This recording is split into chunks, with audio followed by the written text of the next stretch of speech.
고등어TV의 고등어쌤의 직설화법, 지금 논술 얘기 계속하고 있는데요. 이번에는 그 문과 논술 유형에 대해서 알아보도록 하겠습니다. 문과 논술 유형이라고 하면 사실은 오히려 뭐 복잡하게 생각할 게 없습니다.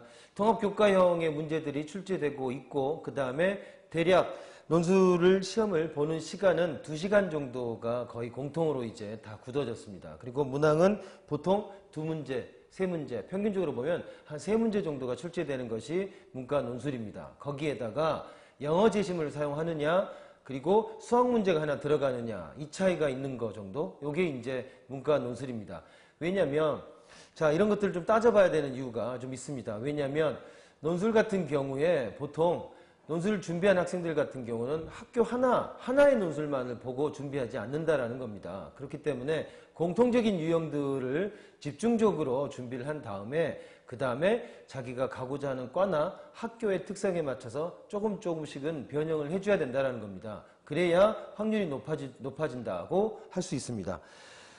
지금 이제 그 문과 논술 같은 경우는 예전에는 제시문이 굉장히 어려운 제시문이 나온 경우들이 좀 있었습니다.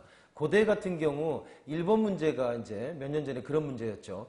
A4 한 페이지 정도 되는 제시문을 주고서 그거를 500자 정도로 요약해라 라는 문제였는데, 요약 자체가 굉장히 어려운 그런 문제들이 나오기도 했습니다. 하지만 요즘 같은 경우는 통합교과형에다가 그 다음에 고등학교 교육과정의 그 범위 안에서 낸다라고 하는 어떤 합의들이 좀 이루어져서 이제는 그렇게 얼토당토않게 어려운 문제라든가 이런 문제는 나오지 않는다라고 볼 수 있습니다. 그리고 또 하나, 중간에 이제 논술 유형 문제 중에 뭐 논리사고형의 문제라고 할까요? 이런 것들이 이제 가끔 섞여 나오는 경우도 있었는데, 그런 경우도 많이 없어져서 이제는 어떻게 보면은 표가 들어가고 그림이 들어가고 그리고 텍스트가 들어가고, 그래서 이 두 가지를 이렇게 같이 연결해서 이렇게 푸는 문제들, 이런 문제들이 메인 문제로 나오는 경우가 거의 대부분이다라고 할 수 있습니다. 거기다가 많은 제시문들이 나오니까 그 제시문들을 2개 정도를 요약한다든가 그 2개의 쟁점을 비교한다든가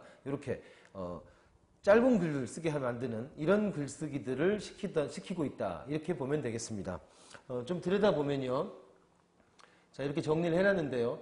보시는 대로 논술 시간은 대부분 120분으로 돼 있죠. 다른 데가 서울여대가 다르죠. 그 다음에 내려다보면 아마 한양대가 또 다를 겁니다. 한양대가 75분으로 파격적으로 이렇게 논술을 보는 시간을 확 줄여놨습니다. 시간을 줄여놨으니까 당연히 글자 수도 줄어들게 됐죠. 그러니까 어떻게 보면 한양대 문제 같은 경우가 논술을 준비를 좀 덜한 학생도 좀 도전해 볼 만한 그런 문제가 나온다고 볼 수 있습니다.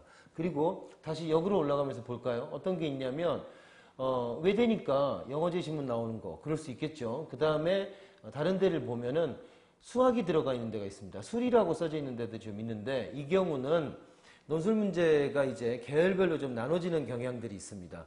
전체가 문과 전체 뭐 똑같이 문제 내는 것도 있지만, 보시는 것처럼 동국대, 서강대, 뭐 숭실대, 그 다음에 중앙대, 이화여대 이런 데 같은 경우가 구분을 해놨습니다. 보통 크게 나눠서는 인문계하고 사회계 혹은 상경계, 이렇게 크게 한 3개 정도로 나눠지는 경우가 많이 생겨났습니다. 그래서 문제 유형을 다르게 내는 그런 이제 방법을 취하고 있습니다. 특히나 상경계 같은 경우가 특히 수리 문제가 나오는 경우가 좀 있더라라는 겁니다. 대표적으로 이제 고대가 그렇기 때문에 고대 논술을 준비하는 그런 계열의 학생들 같은 경우는 고대나 중앙대, 숭실대, 그리고 이제 서강대 일부 이런 데 같은 경우는 수학 문제가 출제될 거다라고 이미 계획하고 미리 짐작하고 준비를 하는 것이 맞겠다라는 겁니다.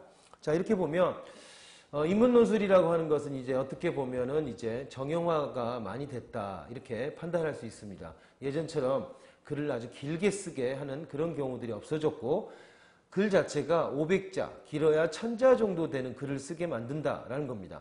그럼 거꾸로 말하면 어떻게 되냐면, 예전에는 글쓰기에 진짜 실력들이 필요하다고 할 수 있었습니다.